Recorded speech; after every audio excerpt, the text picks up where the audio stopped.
नमोस्तु महर्षि, नमोस्तु महर्षि, नमोस्तु महर्षि। आज गुरुदेव की परिकल्पना को साकार रूप देने के लिए अपनी उदारता का परिचय दिया है। गुणायतन के संस्थापक सदस्य के रूप में जुड़ करके श्रीमान आज हमारे बीच में उपस्थित हैं गुरुदेव के चरण बंदन के लिए श्रीमान कन्हैया लाल जी सेठी, श्रोमणी शिक्षक गुणायतन। वे आए, गुरुदेव के चरणों की अभिवंदना करें, आशीर्वाद प्राप्त करें। कन्हैया लाल जी सेठी, औरंगाबाद, श्रोमणी शिक्षक गुणायतन आज गुरुदेव के चरणों की वंदनार्थ उपस्थित हुए हैं। तालियां बजाकर अभिनंदन कीजिए इनका। ऐसा व्यक्तित्व जिनकी जितनी प्रशंसा की जाए थोड़ी हुआ करती है, ऐसा व्यक्तित्व आज गुरुदेव के चरणों में है। इनका अभिनंदन करें और गुरुदेव का ये नमन करके आशीर्वाद प्राप्त करेंगे। साथ ही आज उपस्थित हैं, सम्मान करने के लिए मैं आमंत्रित कर रहा हूं दिगंबर जैन समाज के अध्यक्ष श्रीमान विजय जी गोधा साहब एवं महामंत्री जी भी आ जाएं और इनका सम्मान करके धनबाद नगर की गौरव की महिमा को वृद्धि करें। आइए कीजिए सम्मान की। और जो पदाधिकारी उपस्थित हैं वे ही करें। श्रीमान संजय जी गोधा साहब जो स्वधर्मेंद्र के रूप में अपने आप को सुशोभित कर रहे हैं, वे सम्मान करें। तालियां लगातार बजती रहें। ऐसा व्यक्तित्व आपके बीच में है जिनके कृत्य जैन समाज के लिए अनुपमेय हैं। और आज हमारे बीच में पद्मश्री विभूषित श्रीमान विमल जी रारा साहब पटना से, ऐसी विभूति जिन्होंने जैन धर्म जैन समाज गौरव प्रदान किया है। आज गुरुदेव के चरणों की वंदनार्थ उपस्थित सपत्नीक परिवार सहित उपस्थित हैं। वे आए, अभिवंदना करें, गुरुदेव के चरणों की आशीर्वाद प्राप्त करें और इनका सम्मान करके दिगंबर जैन समाज धनबाद अपने आप को हर्षित करेगी। सम्मान में आप तालियां लगातार बजती हैं, आप तालियां इनका सम्मान करने में कारण बनेंगी। आज गुरुनाथन की परिकल्पना को पूर्ण करने के लिए अपनी उदारता का परिचय दिया है श्रीमान चक्केश कुमार जी, श्रीमती हेमलता जी, श्रीमान अमित जी, प्रीति जी जैन, प्रखर महाराज जैन एवं सभी उनके चक्केश जी की बेटी दमादों ने ये आए, गुरुदेव चरणों की अभिवंदना करें, आशीर्वाद प्राप्त करें। वहीं से करेंगे ना, रुकिए चक्केश जी, एक सम्मान चल रहा है। आपकी करतलध्वनि लगातार चलना चाहिए। ये अतिथियों का सम्मान यहाँ पर आपकी धरा पर किया जा रहा है। चक्रेश जी अपने पूरे परिवार के साथ आगे बढ़े, गुरुदेव चरणों की अभिवंदना करें पूरा परिवार। और इनका सम्मान करने के लिए गुणायतन के श्रोमणी संरक्षक श्रीमान अनिल जी, अमित जी जैन दुर्गापुर, अमिता जी जैन दुर्गापुर, श्रोमणी संरक्षक श्रीमान कन्हैया लाल जी सेठी, श्रोमणी संरक्षक गुणायतन, और श्रीमान संजय जी गोधा, ट्रस्टी गुणायतन। इनका सम्मान कर पूरे परिवार का सम्मान करेंगे। सपत्नीक आ जाए श्रीमान संजय जी गोधा, श्रीमान अनिल जी, चक्रेश जी जो कि आज राजा श्रेयांश के रूप में भी थे और युगल मुनिराजों का सौभाग्य भी उनके लिए आहार दान का मिला है और आज भी गुणायतन परिवार से जुड़ रहे हैं ट्रस्टी के रूप में। एक बार पूरे परिवार का जोरदार करतलध्वनि से सम्मान कीजिएगा। श्रीफल समर्पित करें और चक्रेश जी का सम्मान करेंगे हमारे ट्रस्टी संजय जी गोधा से, संजय जी गोधा धनबाद से, कन्हैया लाल जी सेठी औरंगाबाद से श्रोमणी संरक्षक पधारिएगा। आज जो ट्रस्टी के रूप में जुड़े हैं उनका सम्मान करें मेमेंटो दे करके। अनिल जी अमिता जी भी आ जाए, सम्मान करें पूरे परिवार का। अमिता जी दुर्गापुर से तालियां लगातार बजती रहें, तालियां लगातार बजते हैं। ऐसा व्यक्तित्व चक्रेश जी जैन जो अनंत मुनि भक्त हैं, आज गुणायतन के संस्थापक सदस्य के रूप में जुड़कर अपने जीवन को धन्य कर रहे हैं। इन्होंने अपनी अर्चना को आज स्वर्णिम बनाया है। बहुत बहुत साधुवाद। साथ ही आज श्रीमान सत्येंद्र जी जैन परिवार को मेमेंटो प्रदान करेंगे। हमारे श्रोमणी संरक्षक कन्हैया लाल जी को साथ में ले लें, अनिल जी भी, कन्हैया लाल जी, संजय जी और श्रीमान अनिल जी इस सम्मान कर रहे हैं। तालियां लगातार बजती रहें आपकी। बंधुओं तालियां लगातार एक गुणायतन परिवार से ट्रस्टी के रूप में जुड़ रहे हैं और पहले से भी बहुत सक्रिय हैं। इनका बहुत सहयोग है गुणायतन के हर कार्य में और सेवायतन के कार्य में भी, सेवा में भी बहुत आगे हैं चक्रेश जी। और सेवायतन के पहले संस्थापक महामंत्री के रूप में भी आपने सेवाएं प्रदान की हैं। एक बार पूरे परिवार की जोरदार करतलध्वनि से हम अभिवंदन करें। बहुत बहुत साधुवाद। इसी क्रम में आज धनबाद से ही अपना स्थान ग्रहण करें सत्येंद्र जी, सविता जी जैन, नितिन जी, तनु जी जैन और इनके भाई बीरेन जी, शशि जी, राकेश जी, सीमा जी, अभी का नायसा, और इन्होंने अपने आप को गुणायतन से संबद्ध किया है। गुणायतन के ट्रस्टी के रूप में पूरा परिवार आ जाए, गुरुदेव के चरणों में अर्पित करें, श्रीफल आशीर्वाद प्राप्त करें। और इनका सम्मान करने के लिए संदीप जी, अजित तोतका जी जयपुर से, जैन ट्रस्टी गुणायतन धनबाद, एवं श्रीमान अजीत जी, शशि जी तोतका जयपुर ट्रस्ट की गुणायतन ये भी आए, पधारें, सम्मान करके गुणायतन के गौरव को संवर्धित करें। श्रीमती कुसुम जैन, कुसुम जी, सुरेन जी जैन धन्यवाद, ये भी सम्मान करने के लिए पहुंचे। आपकी तालियां लगातार बजते हैं। आपके 20 से एक सदस्य बने हैं, ऐसे व्यक्तित्व हैं जिन्होंने अपने आप गुणायतन को जोड़ करके धन्य किया है। आज तालियां लगातार बजती रहे आपकी। और इस क्रम को ऑनलाइन प्रश्न नहीं कर रहे हैं, ऑनलाइन करना हमारी बात। और अब मैं इस कार्यक्रम को, शंका समाधान कार्यक्रम को बड़े आदर के साथ समर्पित कर रहा हूं बाल ब्रह्मचारी दसम प्रतिमाधारी भैया अशोक जी को। वे इस कार्यक्रम को, शेष कार्यक्रम को गति प्रदान करें। बाल ब्रह्मचारी भैया अशोक जी।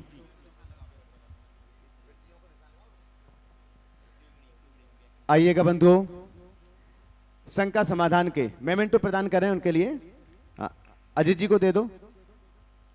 अजित जी थोड़ा सा सम्मान में शीघ्रता करिएगा। अजित जी मेमेंटो ले लें, और कुसुम जी भी साथ में पहुंचेगा सम्मान करने के लिए। कुसुम जी, सुरेन जी, हाँ, साथ में पहुंचे। चलेगा बंधुओं, एक गुणायतन के ट्रस्टी रूप में परिवार से सम्मिलित हो रहे हैं, गुणायतन परिवार से जुड़ रहे हैं। आइएगा, इसी के साथ शंका समाधान के इस सत्र को हम यहाँ पर प्रारंभ करने के लिए जा रहे हैं। आज का यह शंका समाधान का विशेष सत्र है। देश और दुनिया में Paras channel, Janvani channel, Adinath channel और प्रामाणिक ऐप के माध्यम से आप सभी लोग इस कार्यक्रम को देख रहे हैं। धनबाद की इस पावन धरा पर आज दिव्य परमात्मा के लिए केवल ज्ञान की उत्पत्ति हुई है और दिव्य समो शरण में वे विराजमान हैं। और आज का शंका समाधान गर्दर पीठ पर विराजमान पूज्यवर मुनि श्री प्रमाण सागर जी के माध्यम से आप यहां से सुन रहे हैं। सीधे सीधे लाइव आप देख रहे हैं समो शरण से आज का शंका समाधान। तो आइएगा, शंका समाधान के इस सत्र को हम प्रारंभ करते हैं। और सबसे पहले प्रश्न के लिए हम यहां पर आमंत्रित कर रहे हैं श्रीमती अर्चना असित जी, वैनाडा, कोलकाता। प्रथम प्रश्न के लिए आमंत्रित कर रहा हूं, उसके बाद तैयार रहेंगे श्रीमती कांता देवी, कोलकाता। माइक शीघ्रता से भिजवाएं। आप लोग अपना स्थान ग्रहण कर लें शीघ्रता से। नमोस्तु महाराज जी। महाराज जी, स्वयंभू सिर्फ क्या तीर्थंकर होते हैं कि और भी अरिहंत होते हैं? और तीर्थंकर प्रकृति का उदय तो 13वें गुणस्थान में है, फिर भगवान की सारी क्रिया पंचकल्याणक बहुत ही अच्छे रूप से होती है। और महाराज जी, स्वयंभू हैं, दीक्षा गुरु नहीं है, मार्गदर्शक हैं। फिर और जो ये पंचम काल में जो मुनि होते हैं तो उनके भी दीक्षा गुरु होते हैं, तो फिर वो स्वयंभू क्यों नहीं होते? ओ देखिए, तीर्थंकर तो स्वयंभू ही होते हैं, पर केवल तीर्थंकर ही स्वयंभू नहीं होते। स्वयंभू शब्द का अर्थ भी कह दूँ, स्वयंभू वो होते हैं जो बिना किसी दूसरे के उपदेश के तत्व ज्ञान प्राप्त करके वैराग्य को प्राप्त करते हैं। तीर्थंकर भगवंतों को कभी किसी के उपदेश की आवश्यकता और अपेक्षा नहीं होती, इसलिए वो स्वयंभू होते हैं। वे किसी दूसरे का अनुकरण भी नहीं करते, वे खुद अपना रास्ता बनाते हैं और चलते हैं, और उनके द्वारा बनाया गया रास्ता हम सबके काम में आता है। तीर्थंकर प्रकृति केवल ज्ञान के बाद ही उदय में आती है, लेकिन उस प्रकृति के साथ बंधने वाले अन्य कर्म जो हो वो उनके गर्भावतरण से पहले ही अपना प्रभाव दिखाने लगते हैं। इसलिए अरहंतों के लिए कहा ही जाता है पुण्य फला अरहंता। वे महान होते हैं, जन्म जन्मांतरों का पुण्य उनका संचित होता है, इसलिए ऐसा होता है। जहाँ तक पंचम काल में हम सब कमज़ोर मनोबल के लोग हैं और हमें किसी का मार्गदर्शन जरूरी है, आलम्बन जरूरी है। इसलिए हमें गुरुओं के मार्गदर्शन में चलने का ही विधान है। यहाँ स्वयं बुद्ध होकर के जीने का शास्त्र में कोई विधान नहीं है। गुरु के द्वारा ही दीक्षा अंगीकार करने का शास्त्रीय आदेश है। नमोस्तु महाराज जी। श्रीमती कांता देवी जी, कोलकाता से। आगे तैयार रहेंगे सुभाष पूनम जी, CEO गुणायतन। द्वय गुरुदेव के चरणों में मेरा और मेरे परिवार का बारंबार नमोस्तु नमोस्तु नमोस्तु। हे गुरुदेव, कल आपने भगवान के माता पिता को आजीवन ब्रह्मचर्य व्रत प्रदान किए। हे गुरुदेव, मेरी ये जिज्ञासा है कि कोई दंपति पहले से ही आजीवन ब्रह्मचर्य पालन करते हैं तो वे दंपति भगवान के माता पिता बनने के पात्र हो सकते हैं क्या? मेरे पास नहीं हो सकता। अब बहुत सारे लोग बना देते हैं। अब ये प्रतिष्ठाचार और जिनके सानिध्य में हो रहा उनके ऊपर निर्भर है। पर मेरा स्पष्ट अभिमत है, जब ब्रह्मचर्य ले ही लिया तो माँ बाप कैसे बनोगे। इसलिए जिनका पूर्व से ब्रह्मचर्य रहता है उन्हें यह अवसर नहीं देते। चक्रेश जी की दावेदारी इसी में चले गई थी, वे पहले से व्रत लिए हुए थे, इसलिए वो वंचित रह गए। बहुत लोगों के साथ ऐसा होता है, पर मेरा अभिमत यही है कि ऐसा नहीं होना चाहिए। श्री सुभाष पूनम जी, CEO गुणायतन दिल्ली, आगे तैयार रहेंगे। श्रीमती राखी प्रमोद जैन, धन्यवाद।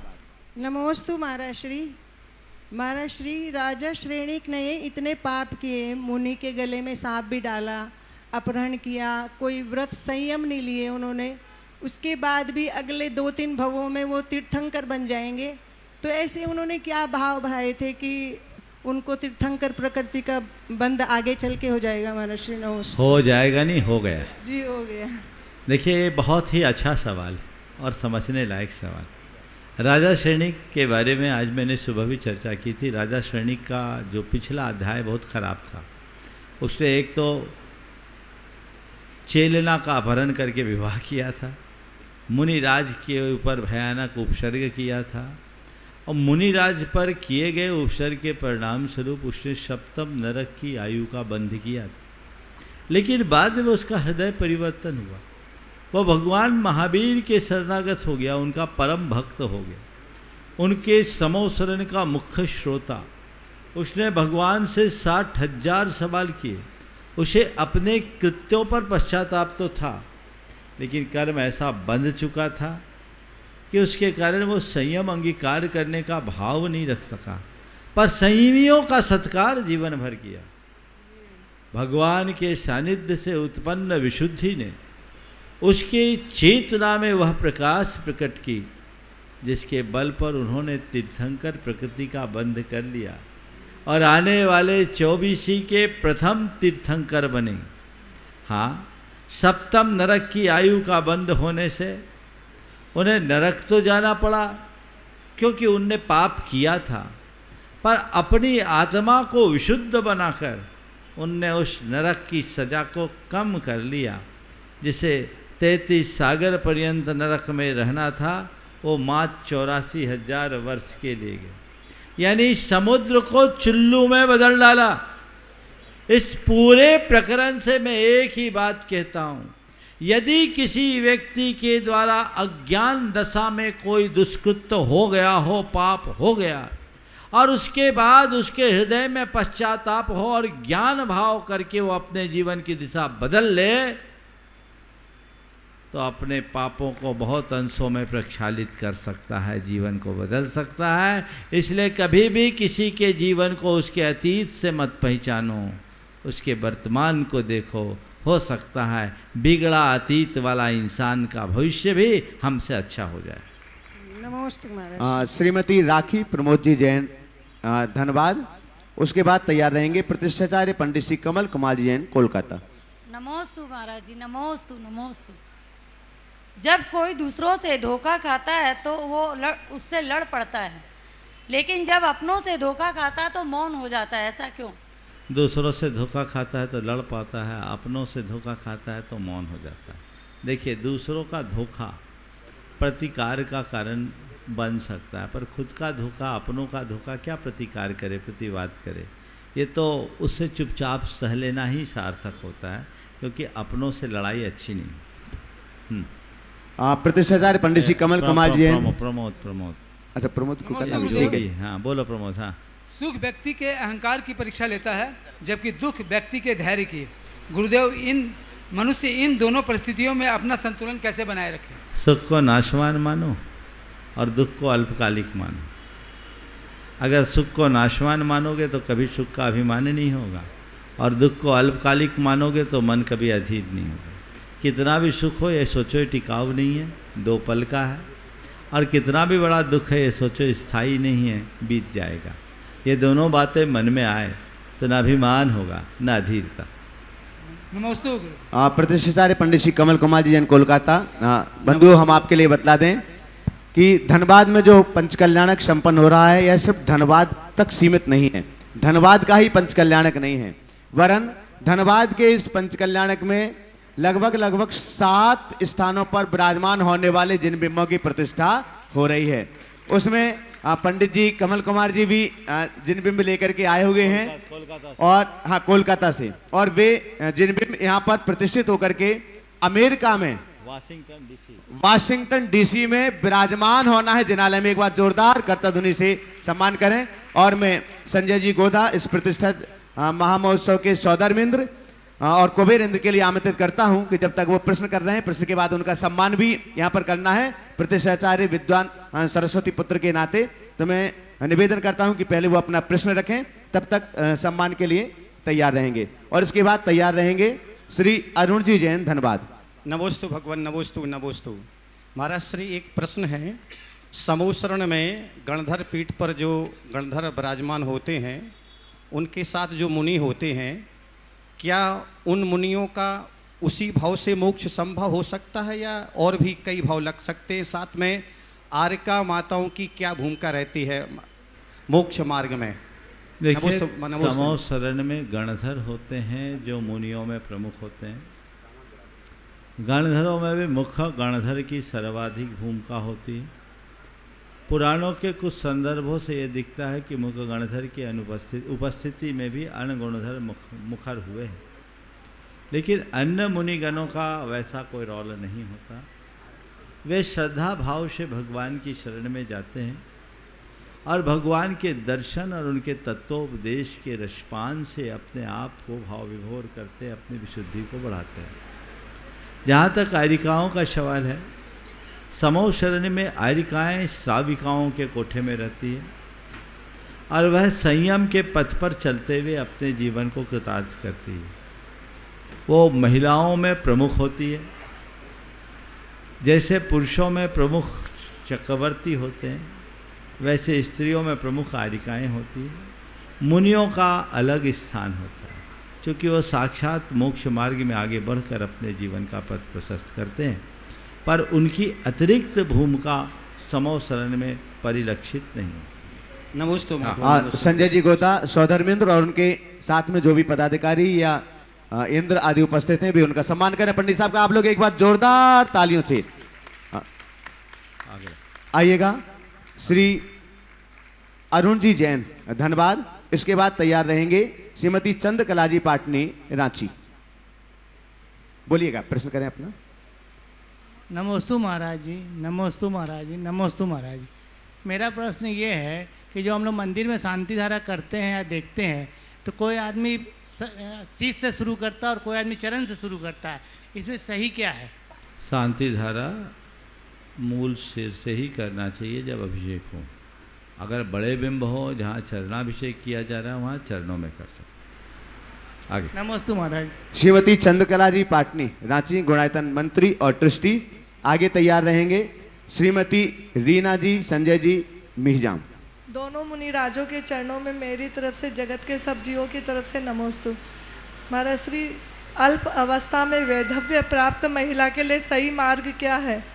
उनके लिए पुनर्विवाह सही है कि संयम का मार्ग? बहुत अच्छा सवाल किया। देखिए, जीवन में संयोग किसी के साथ भी कुछ भी बन सकता है।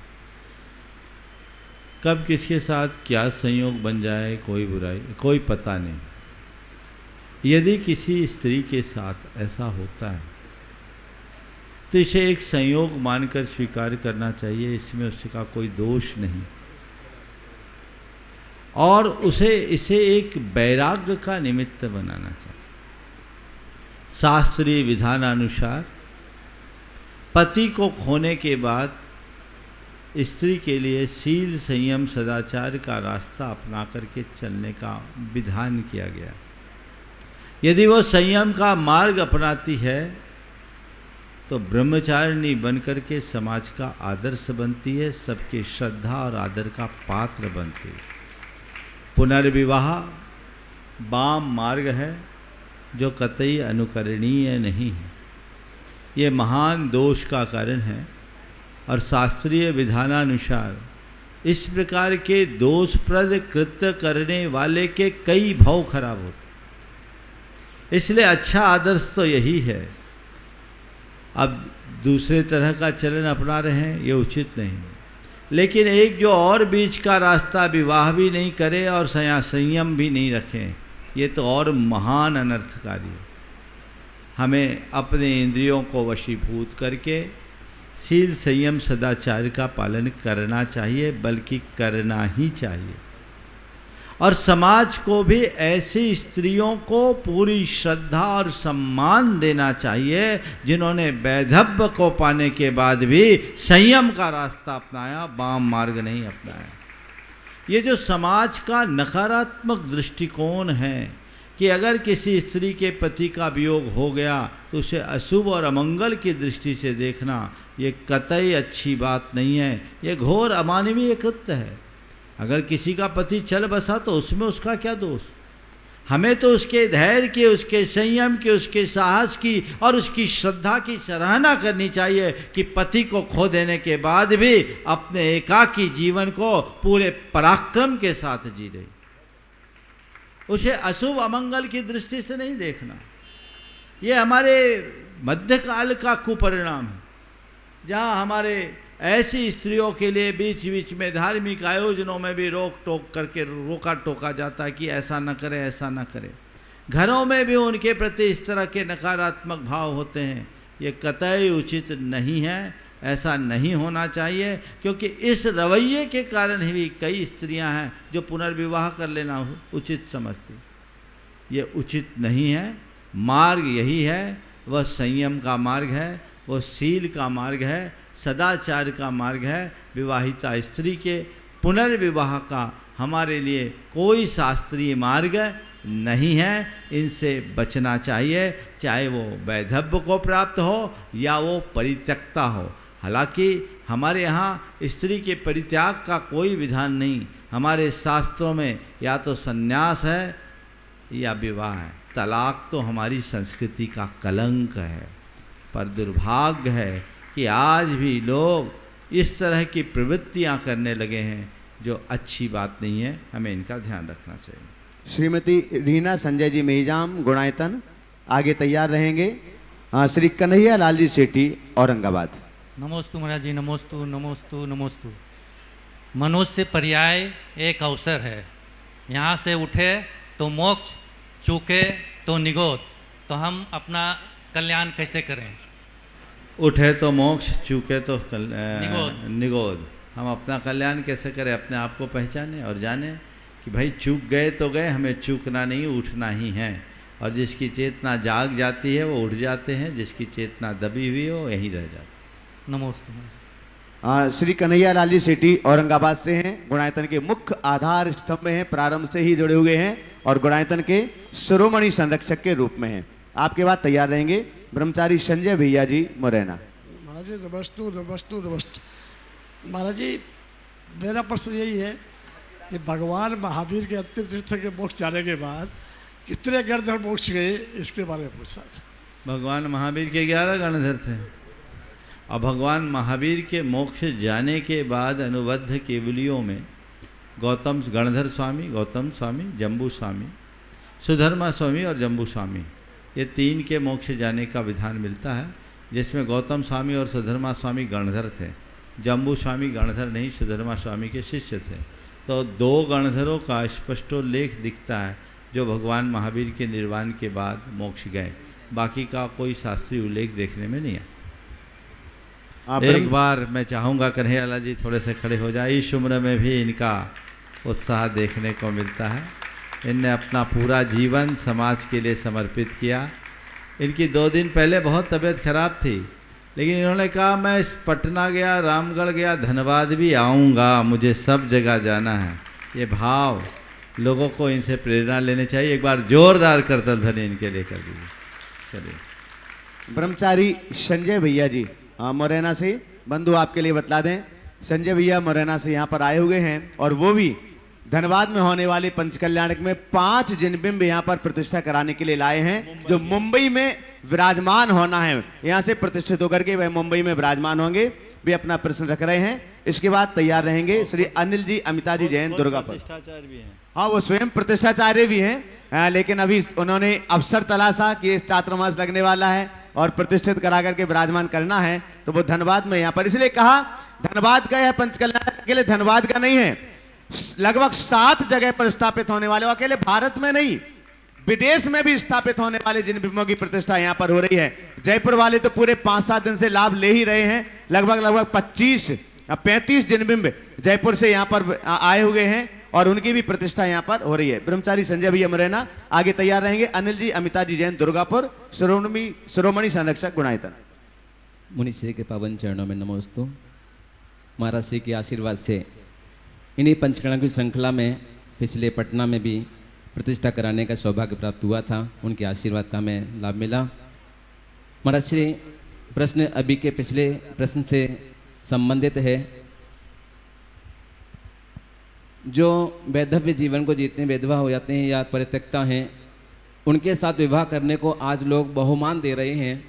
ऐसा कहते हैं एक व्यक्ति का जीवन संवार दिया, ये अच्छा कार्य किया है और उसको समाज में बहुत सम्मान की दृष्टि से उठाया जाता है, प्रोत्साहन दिया जा रहा है। दूसरा, यदि कोई स्पर्श शूद्र आदि से विवाह कर लेते हैं तो इन दोनों कंडीशन में उस व्यक्ति की धार्मिक अनुष्ठानों में या मंदिर में क्या भूमिका रहना चाहिए, इसके लिए मार्गदर्शन करने की कृपा करेंगे। देखिए, लोक में जो भी जिसके प्रति अवधारणा बन गई हो, बना दी गई हो, अपनी जगह है, लेकिन ये हमारे शास्त्र सम्मत नहीं है, धर्म सम्मत नहीं। जिन बातों का हमारे शास्त्रों में निषेध है, हमें उन बातों से पूरी तरह बचकर रहना चाहिए और इस तरह की क्रियाओं को हमें कतई प्रोत्साहित नहीं करना चाहिए।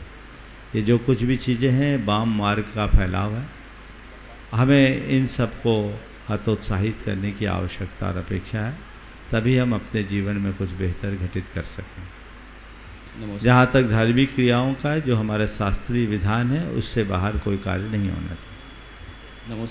नमोस्तु गुरुदेव। श्री अनिल जी अमिता जी जैन दुर्गापुर। नमोस्तु गुरुदेव। शिरोमणि संरक्षक गुणायतन। आपके बाद तैयार रहेंगे श्रीमान अजित जी शशि जी तोतका जयपुर, ट्रस्टी गुणायतन। गुरुदेव, कई दिनों से पंच कल्याणक में उत्साह से भाग ले रहे हैं। गर्भ कल्याणक, जन कल्याणक, सभी में बहुत उत्साह लगा। लेकिन गुरुदेव, जब कल मुनि की दीक्षा हुई आदि कुमार की, तो आंखें स्वयं ही बरसने लगी। हालांकि पता था कि ये वीत राग हो गए हैं, लेकिन फिर भी मन काबू में नहीं रहा। तो क्या उसका कर्म बंद होता है उससे, हमारा आर्त ध्यान होने से? आर्त ध्यान होने से कर्म, देखिए ये भावुकता के क्षण होते हैं। भगवान दीक्षित हो रहे हैं तो आंखें भर आती है, ऐसा लगता है कि अब गए भगवान, क्योंकि हमारे अंदर राग के संस्कार। पहले से आपने पंचकल्याणक भी यही सोच के आयोजित किया कि भगवान को दीक्षा लेना है, लेकिन ये मोह भाव 2 दिन तक 3 दिन तक भगवान की सेवा करते करते अटैचमेंट इतना हो जाता है कि वो मोह भाव छूटता नहीं, उसकी अभिव्यक्ति हो जाती है। ये दुर्बलता, जो तटस्थ ज्ञानी लोग होते हैं वो ऐसा नहीं करते। गुरुदेव, अगर आपकी अनुमति हो तो ईशानवी। हाँ, दो। नमोस्तु नमोस्तु नमोस्तु गुरुवर। मैं ईशानवी जैन दुर्गापुर से। हेलो। मैं पंच कल्याणक में हर दिन सम्मिलित नहीं हो पाई, पर मैं आज और कल सम्मिलित होंगी, तो इसका मुझे कितना पुण्य प्राप्त होगा? अब जितना पुण्य हो, भावना इतनी भाव कि अगला पंच कल्याणक हो तो मैं पूरा भाव। जी नमस्ते। और अब तो तुम बड़ी हो गई, अष्टकुमारी बन जाना, तो पूरा आनंद होगा। सबसे ज़्यादा आनंद तो अष्टकुमारियों ने लिया है, पूछो जितनी है ना। सारी क्रियाएँ उनके ही माध्यम से संपन्न होती है, इसलिए आपकी बार चूकना नहीं, अपने दादा दादी को बोल के रखो। चलो, नमोस्तु। श्रीमान अजित जी शशि जी तोतका जयपुर, ट्रस्टी गुणायतन। आगे तैयार रहेंगे श्रीमती लता जी गंगवाल गया।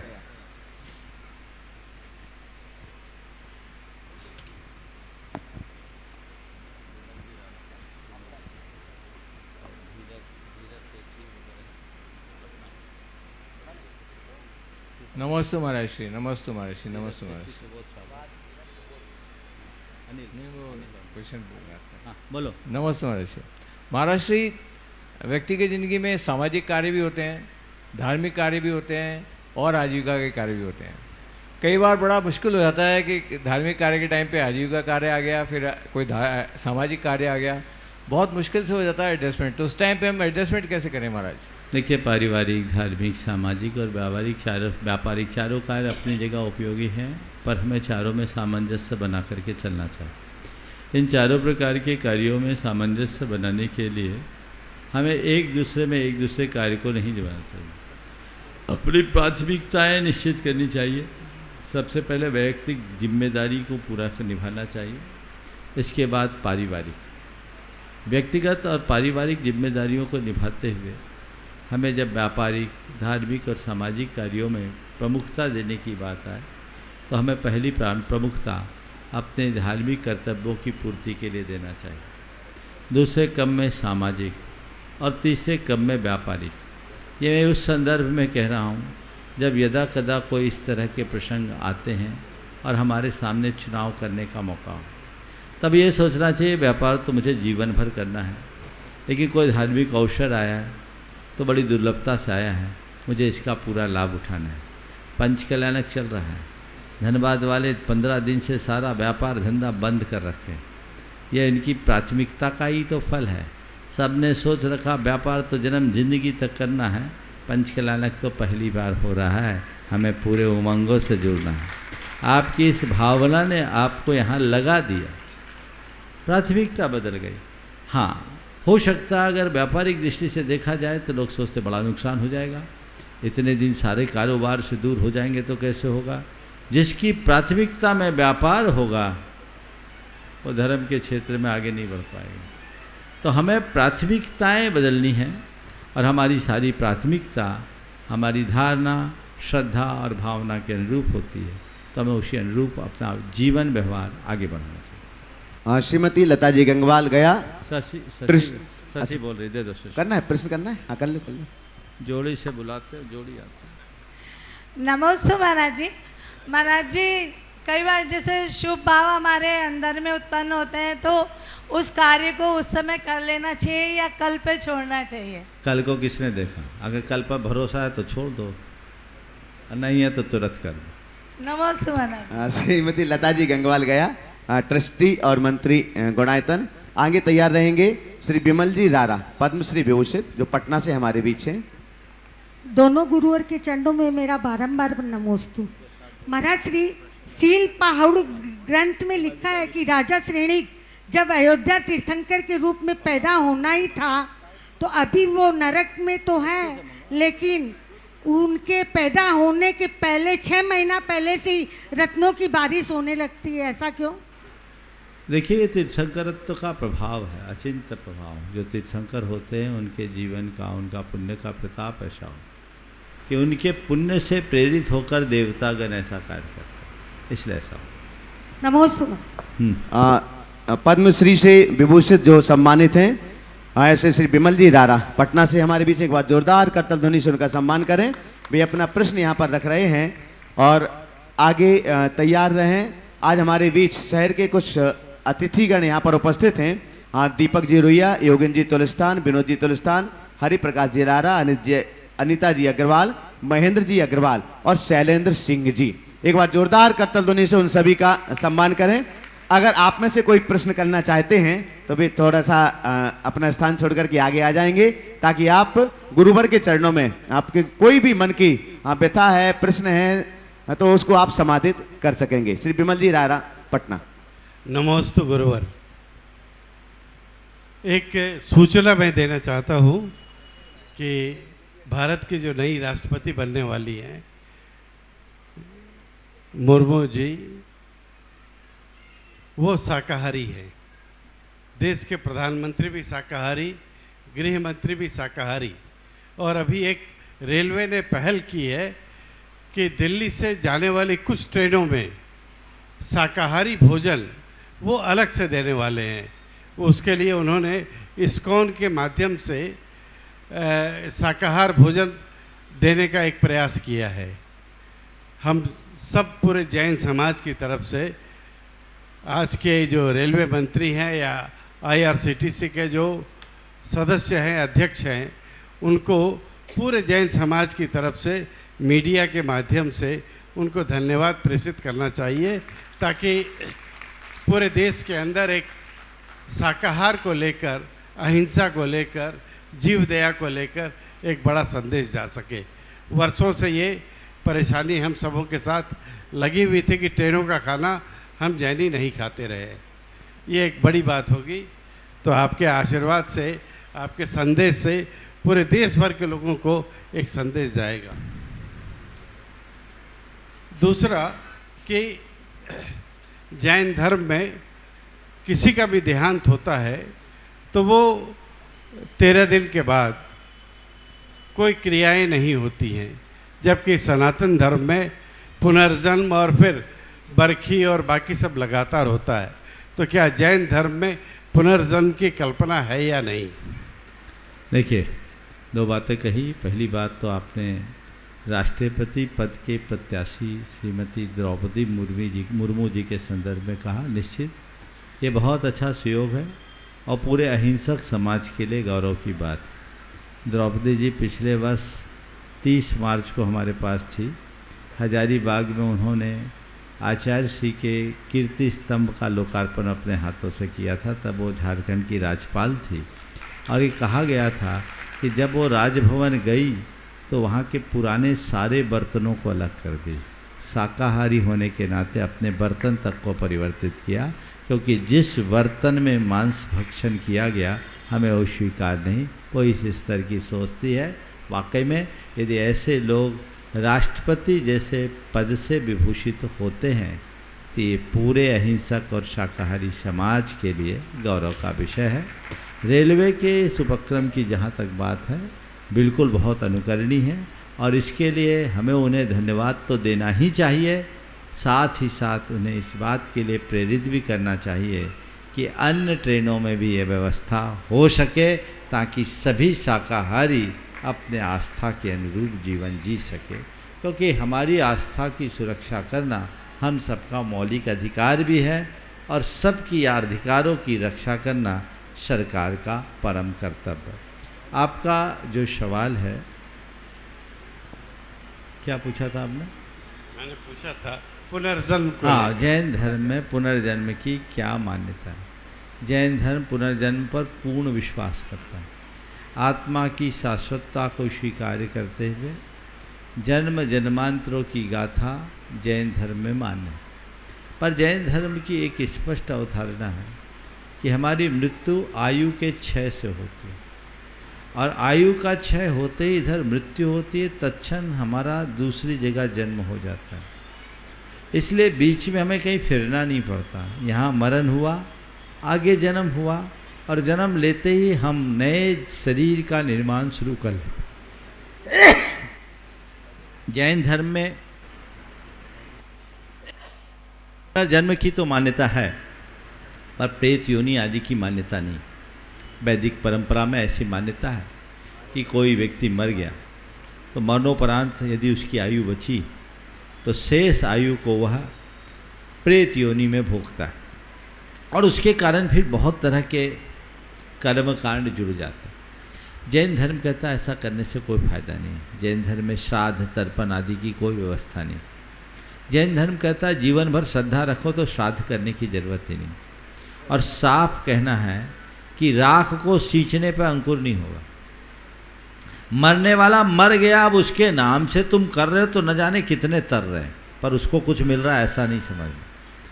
वो तो गया, जहाँ जन्मना था वहाँ जन्म गया, मरा उधर जन्मा। ये जन्म मरण का चक्र है। 10-12 दिन का जो शोक होता है केवल इसलिए क्योंकि किसी के साथ हमने जीवन बिताया और जीवन बिताने के बाद अगर उसकी अचानक मृत्यु होती है तो हमारा मन उसे स्वीकार नहीं पाता। इसलिए सूतक बताया गया 12 दिन का। 13वें दिन से व्यक्ति अपनी सामान्य जिंदगी जीने का अभ्यास करे और लोग तत्व ज्ञान के बल पर ऐसा कर ही देते हैं। पर इस तरह के कोई कर्मकांड को और किसी तरह के आडंबर को जैन धर्म में मान्यता नहीं दी गई। न किसी को जिमाने की बात की गई है, न और कुछ बात की गई है। ये सब चीज़ों को जैन धर्म आडंबर मानता है। जैन धर्म का स्पष्ट कहना है जातस्य मरणम ध्रुवम ध्रुवम मृतस्य जन्म च। जो जन्मा है उसका मरण निश्चित है और जो मरा है उसका जन्म निश्चित है। जन्म और मरण के मध्य में गैप नहीं है। हाँ, शरीर के निर्माण में 9 महीना लग सकता है, लेकिन हमारी उत्पत्ति तत्क्षण हो जाती है। वह जीव वापस लौट कर कभी नहीं आता और उसमें उस तरह की कोई प्रक्रिया नहीं। मनश्री, हाँ, 2 प्रश्न और है। हाँ दीजिए, समय कम है। जल्दी जल्दी। एक तो बहुत वर्षों से मैं चाहूँगा इनके साथ जो पटना वाले और साथ में आ जाओ धीरज। हाँ, तो मैं आमंत्रित कर रहा हूँ श्री प्रभात जी सेठी, धीरज जी सेठी, सुबोध जी छावड़ा, अनिल जी जो पटना बिहार से हमारे बीच उपस्थित हैं। एक बार पधारें, साथ में जाएं और आप आशीर्वाद भी ग्रहण कर लें। पूरे प्रभात जी सेठी गिरिडीह से और बाकी पटना से। पूरे विश्व के अंदर बहुत सारे लोग आँखों की रोशनी के कारण या किडनी या लीवर वगैरह के फेल्योर के कारण सामान्य जीवन नहीं जी पाते। वैसे लोगों के लिए नेत्रदान या अंगदान की चर्चा बहुत होती है और इससे मानवता का बहुत बड़ा उपयोग सहयोग होता है, क्योंकि लाखों लोगों को नेत्रों से रोशनी या किडनी के माध्यम से उनका जीवन सफल हो पाता है। इस विषय में जैन धर्म की क्या देखिए, पहले तो मैं चाहूँगा एक बार सभी लोग, आप भी आ जाओ साथ में, विमल जी का जोरदार करतल ध्वनि से सम्मान कीजिए। विमल जी हमारे समाज की एक विभूति है। इन्हें पद्मश्री से अलंकृत तो किया ही गया, एक लंबे अंतराल के बाद पूरे पूर्वी भारत में किसी जैन व्यक्ति को ये अलंकरण मिला और ये बहुत अच्छे समाज सेवी हैं और दिव्यांगों का एक बहुत बड़ा अस्पताल अपने पटना में ये चलाते हैं, जो पूरी तरह निस्वार्थ भाव से संचालित होता है, जिसने इन्हें एक अलग पहचान दी और उसी पहचान से इन्हें पद्म विभूषण के अलंकरण से अलंकृत किया गया। निश्चित ऐसा कार्य बहुत ही सराहनीय है। मैं पुनः आपके इस कार्य की भूरी भूरी प्रशंसा करके आशीर्वाद देता हूँ, साथ में आपकी धर्म पत्नी को भी, जो कंधे से कंधा मिला करके आपका साथ देती है। अब रहा सवाल कि अंगदान नेत्रदान के संदर्भ में क्या है। देखिए, इन सब चीज़ों को धर्म अधर्म की दृष्टि से नहीं देखना चाहिए। कुछ लोग हैं जो इनका निषेध करते हैं, पर मैं कहता हूँ ये चीज़ें कतई उचित नहीं है, न तो ये प्रासंगिक है न ही समयोचित। ये मानवीय संवेदना से जुड़ी हुई चीज़ें हैं। जिन कार्यों से मानवता की रक्षा होती हो उसमें धर्म अधर्म अलग कर देना चाहिए, उसे पुण्य और पाप से ऊपर उठ करके काम करना चाहिए। अब किसी व्यक्ति को रक्त की जरूरत है, वो मर रहा है और उसे हम रक्त देंगे तो पुण्य मिलेगा कि पाप, तो बनिया बनकर धर्म मत करो। ये देखो कि उस समय मेरे रक्तदान से उसका प्राण बच रहा है, तो मुझे इसके आगे कुछ नहीं सोचना। मरणोपरांत आदमी के शरीर का तो अंतिम संस्कार होगा, वो नष्ट भ्रष्ट हो जाएगा। यदि आपके शरीर के किसी अंग का किसी को लाभ मिल रहा है, या जीते जी भी आप अपने शरीर का कोई अंग जो अतिरिक्त है किसी को दे रहे, उसका जीवन बच रहा है, स्पष्ट दिख रहा है, तो इसका निषेध क्यों? तो मैं धार्मिक दृष्टि से क्या है इस बहस में ही नहीं पढ़ना चाहता। ये धर्म है या अधर्म, इसमें बुद्धि लगाना ही बेवकूफ़ी समझता हूँ। इसमें दिमाग ही नहीं लगना चाहिए। बस इसे विशुद्धतया मानवीय भावना से ओतप्रोत होकर के करना चाहिए, और जहाँ जैसी जिसकी प्रासंगिकता है अपना लेना चाहिए। जैन धर्म का निचोड़ यही है। और जो अगर इसके विषय में कुछ कहते हैं तो मैं उसे अतिवाद की दृष्टि से देखता हूँ, जो कतई उचित नहीं। एक प्रश्न और है। हाँ, लीजिए लीजिए। हम लोग रोज मंदिर में जाते हैं, नमोकार मंत्र का जाप करते हैं, परंतु सच में कहा जाए तो नमोकार मंत्र का वास्तविक अर्थ हम लोगों के समझ में नहीं आता है, या परिवार को या जो भी बच्चे हैं किसी को नहीं आ पाता है। बार बार लगता है कि एक मंत्र है, एक आदत सी है जो मैं रोज़ बोलता हूँ। बहुत अच्छा सवाल है। सवाल बहुत साधारण है पर बहुत उपयोगी। ये बड़ी विडंबना है कि जिस मंत्र को हम रोज़ जपते हैं, जो हमारे घुट्टी के संस्कार में दिया जाता है, उसका अर्थ हमें पता है। दरअसल ये महामंत्र है और दुनिया के सर्व मंत्रों में सबसे विशिष्ट मंत्र है। नमोकार मंत्र का सीधा अर्थ है नमस्कार मंत्र। इसमें हम नमस्कार करते हैं। हमारे मूल आराध्य अरहंत सिद्ध आचार्य उपाध्याय और साधु, इनको नमस्कार किया। इस महामंत्र को जैन धर्म के मूल मंत्र के रूप में जाना जाता है और इसकी 4 मौलिक विशेषताएं हैं। अरहंत, हम तो अर्थ तो जानते हैं, अरहंतों को नमस्कार हो, नमो अरिहंतानम, सिद्धों को नमस्कार हो, नमो सिद्धानम, नमो आयर्यानम, आचार्यों को नमस्कार हो, नमो वज्जायनम, उपाध्यायों को नमस्कार हो, और नमो लोये सबशाहुनम, लोक के सर्व साधुओं को नमस्कार हो। ये इसका सामान्य अर्थ है। लेकिन इस मंत्र की 4 मौलिक विशेषताएं। सबसे पहली विशेषता, ये अनादि सिद्ध मंत्र है। इसे सिद्ध करने की जरूरत नहीं है, श्रद्धा से जपने भर की जरूरत है, अपने आप काम होगा। पहली विशेषता। दूसरी बात, इसका कोई देवता नहीं, इसमें कोई बीजाक्षर नहीं। अरहंत, सिद्ध, आचार्य, उपाध्याय और साधु ये गुणवाची शब्द है, कोई व्यक्ति नहीं। इसमें कोई भी बीजाक्षर नहीं है। दुनिया का इकलौता मंत्र है जिसका कोई अधिष्ठित देवता ना हो या जिसमें कोई बीजाक्षर ना हो।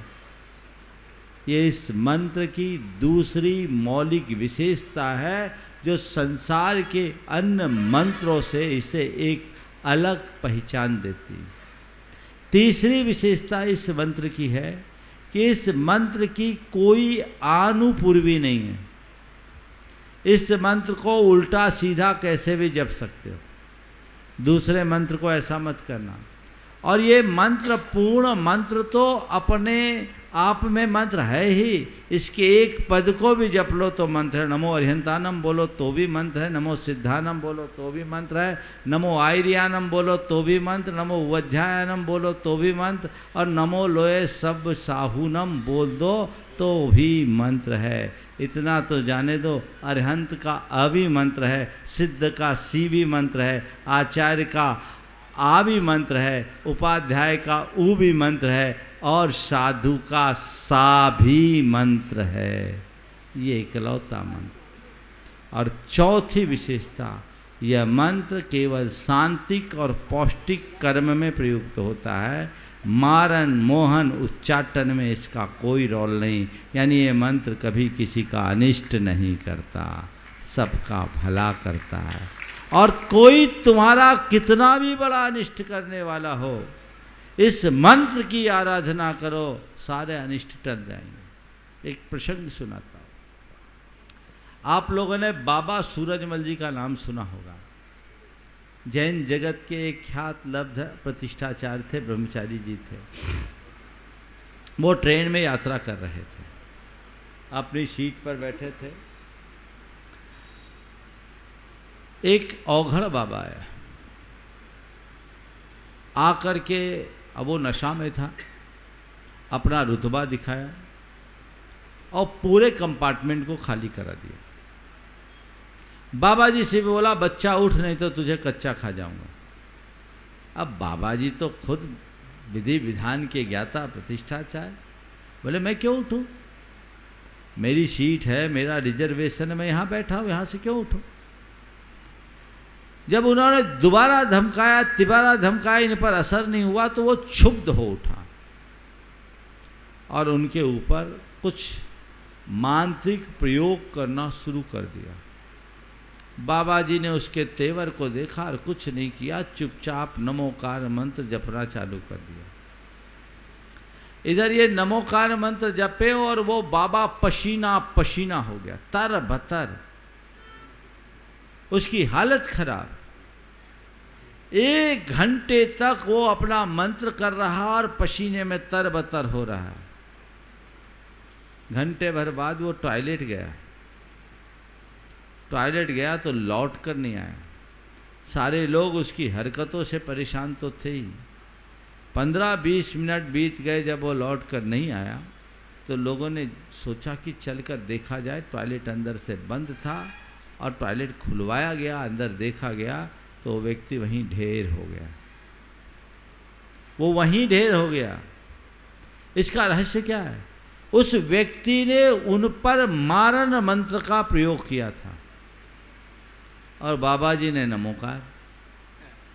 उससे ऐसा सुरक्षा कवच उनके चारों तरफ तैयार हो गया कि वो मंत्र रिवर्ट हो गया। और कहते हैं मारण मंत्र यदि रिवर्स हो जाए तो प्रयोक्ता पर अटैक करता है। वो अपने ही मंत्र का शिकार हो गया और मर गया। ये कहानी नहीं, ये घटित घटना है, आज से लगभग 40-45 वर्ष पुरानी।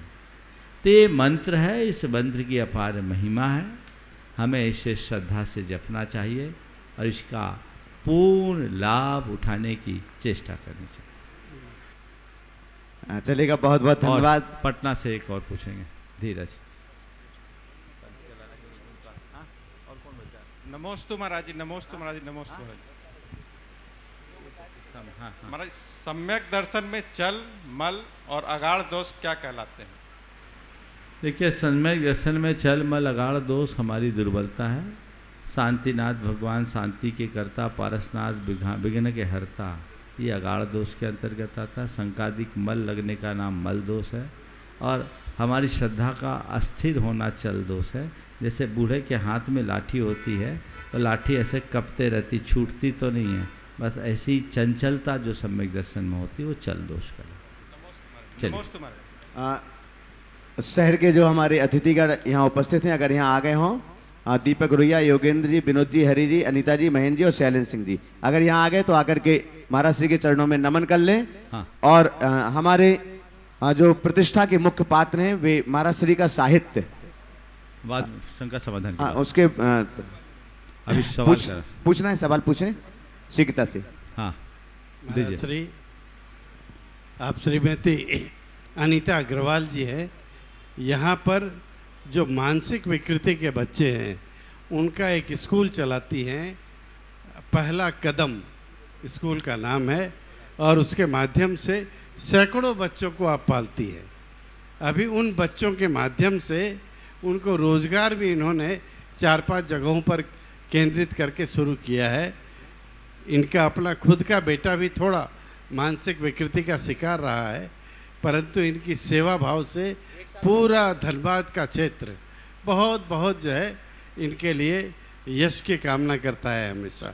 बहुत सुंदर, बहुत बढ़िया, सभी को आशीर्वाद। एक बार जोरदार करतल ध्वनि से सभी का सम्मान कर लीजिएगा। और ये साहित्य कहाँ है? नवीन, मैं महाराज श्री जो भी लोग आए उनका परिचय मैं करा देता हूं, ताकि अलग से कर लेंगे संक्षेप में। प्रश्न करा लोगों को, कोई का प्रश्न है तो, कोई प्रश्न करना है तो कर लीजिए। आज हमारे बीच यहाँ पर जिन्होंने सुनील कुमार जैन। हाँ। महाराज जी, आज के डिजिटल युग में युवाओं को धर्म से जोड़ने के लिए हमें क्या करना चाहिए? युवाओं धर्म से पीछे हटते जा रहे हैं और धर्म से जुड़ने के लिए बुजुर्गों को युवाओं के सामने धर्म का व्यवहारिक आदर्श प्रस्तुत करना चाहिए, केवल पारंपरिक नहीं। नमस्ते। रति गोधा। नमस्ते महाराज। रति गोधा। मैं नित्य देव शास्त्र की पूजा करता हूँ, फिर मन कभी कभी भटक जाता है, इसके लिए क्या करूं? विजय कुमार जैन, खड़गपुर। ठीक है, उसे लगाइए। आज समय हो गया, सत्र को यहीं पर विराम। बोलिए परम पूज आचार्य गुरुवर श्री विद्यासागर जी महाराज की, पूज्य मुनिवर श्री प्रमाण सागर जी महाराज की, पूज्य मुनिवर श्री अरह सागर जी महाराज की।